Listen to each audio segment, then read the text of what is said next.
Ayan. So, ang gamit.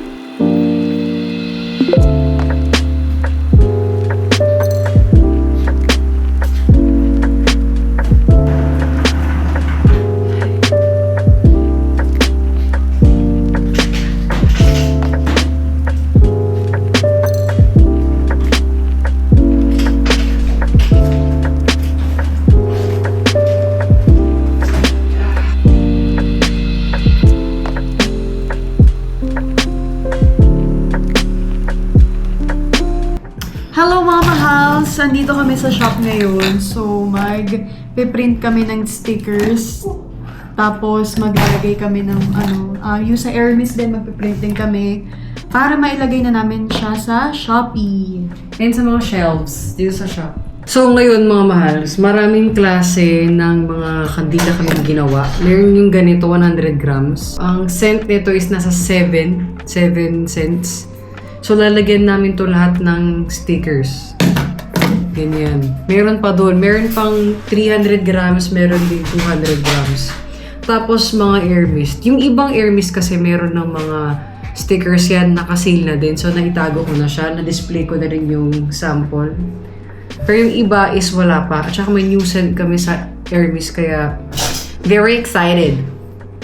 So yun, magpiprint muna, then let's see. Tsaka may mga bago kasi kaming dating na mga lagayan.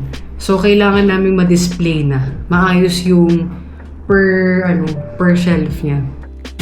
Ayan, kinukuha niya yung table kasi paglalagyan namin ng counter at saka ng printer kasi wala kaming table eh. At saka as usual mga mahal, may mga asungot. Ayan no, isang asungot. So paano kayo makakaupo, di ba? Grabe, magulo pala yung buhok. Hindi man lang sinabi. Tatali ko rin mamaya. Ang haba na ng bangs. So yan, mag-start na kami ulit.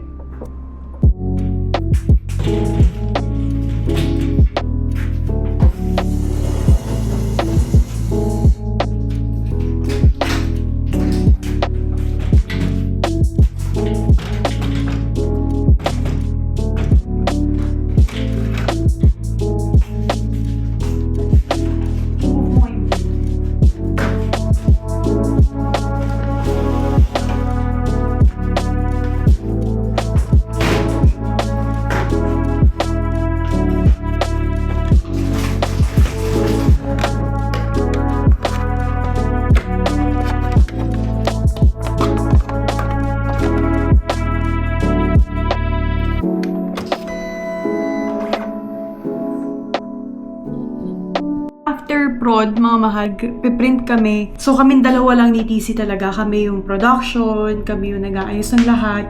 Kami yung nagdadala dito sa shop. Lahat yun kami lang. Even yung printing ng stickers. So, kaya kami may cutter. Kasi mas mabilis para makuha namin yung stickers agad kaysa ipagawa namin. As of now, kasi ito yung pinaka-smart move kaysa magpa-print kami ng madami. Mga mahals, normally, pag nagva-vlog ka, usually na mga nakikita nyo is yung mga travel vlog, ganyan. Parang laging may bagong ganap na nangyayari sa buhay ng tao na yun. Minsan, kahit wala namang ganap, talagang hahanap sila ng ganap para meron talagang ma-video. Kami kasi, hindi yun applicable sa amin. So, ito lang talaga yung everyday routine namin. Lalo na pag gumagawa kami or on production kami. Ilang days, ilang oras, buong araw, hanggang gabi, andun kami sa production area namin. Pag may mga natapos na kaming products na medyo madami na, itadalhin na namin siya dito for printing at saka for sealing, paglagay ng stickers, ganyan. May mga stickers kami sa production area, pero hindi kompleto. Syempre lalo na ngayon, ang dami namin nire-release na mga bagong products. So kailangan syempre may sticker, tsaka diba nasiseal. So yun. Pag sa amin kasi talaga, sa YT namin, more on ganito lang. Pag a day na live, ito lang talaga. Shop, tapos bahay lang kami. Madalang kami lumabas lately kasi gawa ng bumabagyo. 2 bagyo na yung dumaan ng 2 buwan. Tapos lagi umulan. Tapos nasabay pa ng production. Ito yung lagi kami gumagawa. Kaya kailangan talaga, hindi mo na kami lumabas. Wala kaming happy-happy. Alam yung pakiramdam na yun. Okay na yan. Tapos kaya din kami tumataba-taba. Kasi nga, laging pagod. So, kung di kami kakain ng umaga or lunch, nababawi namin siya ng dinner. tapos gabi ulit. After ng dinner, after ilang oras po nagpapahinga na, kakain ulit kami. Kaya kami nananaga na okay lang yun. Kasi after naman ng prod is mag-focusan na namin yung bike chuchu namin. Braso ko pa lang mo ang laki-laki na. Natindigan yun. Hindi ko maintindihan eh. Pero ganyan talaga. So ngayon, aantayin ko na lang talaga yung sticker para makalagay na at ma-display na din namin dun sa shelf tsaka malagay sa storage. Nilalagay kasi namin lahat dito mahal ng mga natapos sa products kasi dito, everyday nag-aircon kami from umaga hanggang hapon. So pag iiwan namin yung shop ng mga 5 p.m. kami nagko-close. Pag iniiwan namin, malamig pa rin. Nakaka-conserve nga yung scent. Alam mo yun, nakikurate ng tama. Tama lang yung room temp talaga. Hindi naaarawan. Ang gastos kasi, pag lagi naka-open yung refrigerator dun sa shop, hindi namin siya ino-open ngayon kasi malamig naman yung panahon. Pero pag summer talaga at kailangan makurate ng scents, yun ino-open talaga namin. Kasi kailangan room temp. Kailangan mas malamig.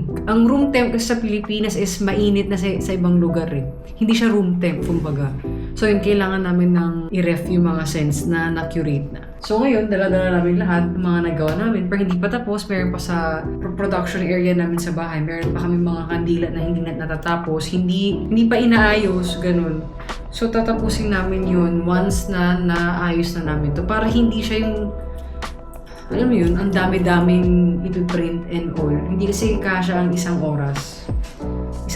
Isang araw sa pagpiprint and all. Kasi kanina nag-edit pa kami ng Nag-edit pa kami ng mga stickers eh. So, ang gamit kong cutter is yung Silhouette Cameo. Ito yung mismong studio. Ganon, dito mo ilalagay. Kasi syempre, kailangan mo ng mga guidelines na ganyan. Tapos, ipiprint natin siya. So, palitan natin yung printer. Palitan natin yung settings. Glossy paper. Yan, try muna natin ang isa kasi i-check natin yung size, ganun, kapag kinot na. Ito yung helper namin, si Jam-Jam. Kala ko yung gulo-gulo yun eh. Kaliligo lang yan, ang dumi na naman yun. Doon yung isa, nangangati na. Paano ba naman? Yung ginawa mo?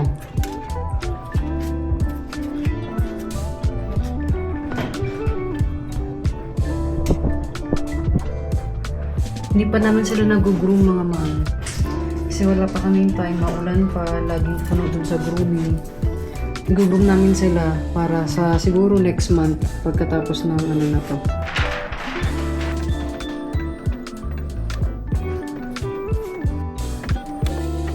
Live muna tayo. Habang nag-print, di ba, siya. Nagtotopak. Minsan kasi, kailangan sakto. Kaya kami natatagalan mag-cut at mag-print. Okay lang sumabi.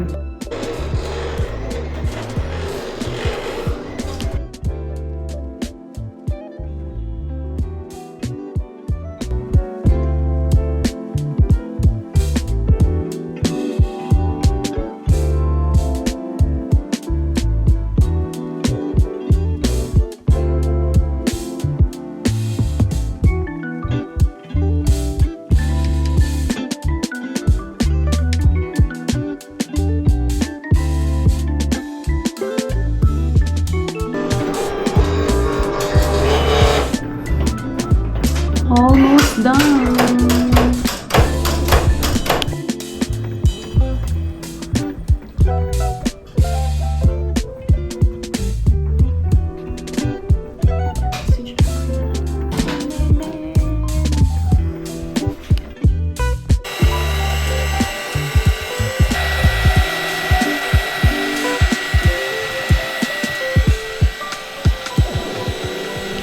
So, malapit na kami matapos, mga mahal. Kakatapos lang din namin mag-live for now. Kasi nga, hindi maririnig yung pananalita namin kahit naka-mic kami. Kasi maingay yung pang-seal na naririnig nyo ngayon.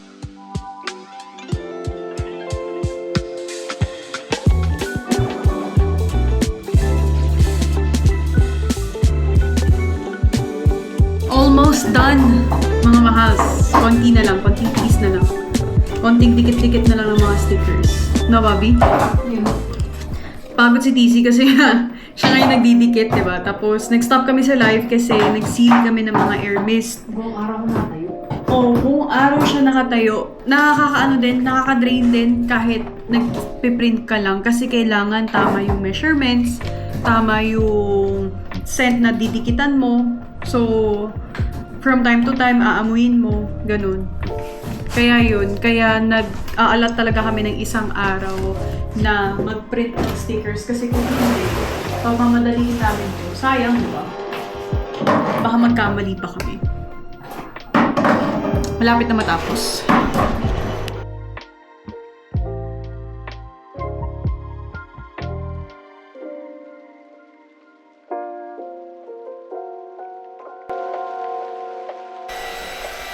Shop situation. Super kalat.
Wow! Hindi pa tapos. Pakita mo sa kanila ano yung problema mo. Space. Space?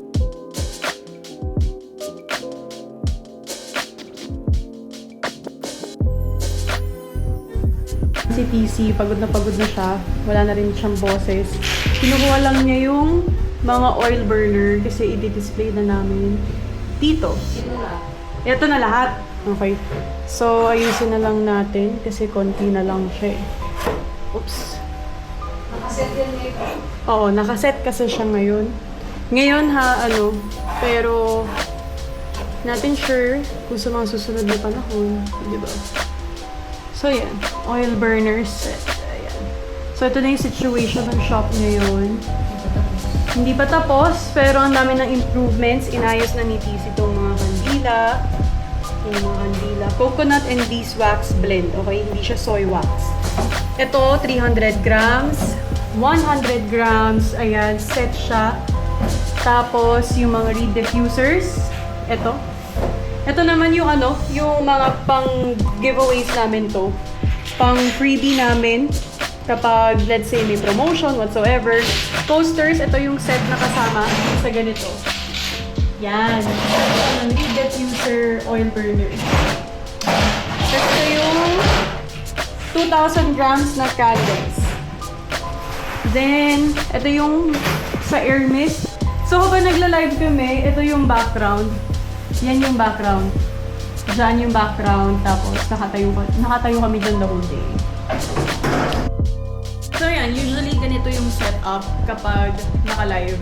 Makikita ito. Pero, syempre, mas wide lang yung angle kapag naka-camera na ganyan. Pero, ito yung nakikita. Para madali, ipapakita namin dito yung air mist, reed diffuser, tapos yung scented candles. Kukunin na lang namin doon. Ganon. So, malapit na kami matapos. Ano na lang kami, check na lang namin kung ano pa yung kulang. Then, Tutuloy namin yung production paunti-unti hanggang sa matapos namin yung mass production namin. So yun mga mahals, hindi pa to yung final na ayos kasi marami pang kulang. Marami pa kami tinatapos, marami kami binasura, yung mga old na sticker na hindi na namin na-release pa. As in, madami pa. Hindi na namin alam kung saan pa namin siya i-release pa. Ay, ilalagay. I-release.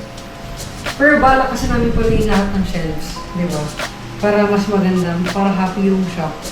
Hindi ako makatingin ito, titingin-tingin ako, pwede ko pang ayusin yun. Yun, natapusin pa namin. Time check mga mahals, 4:25 na.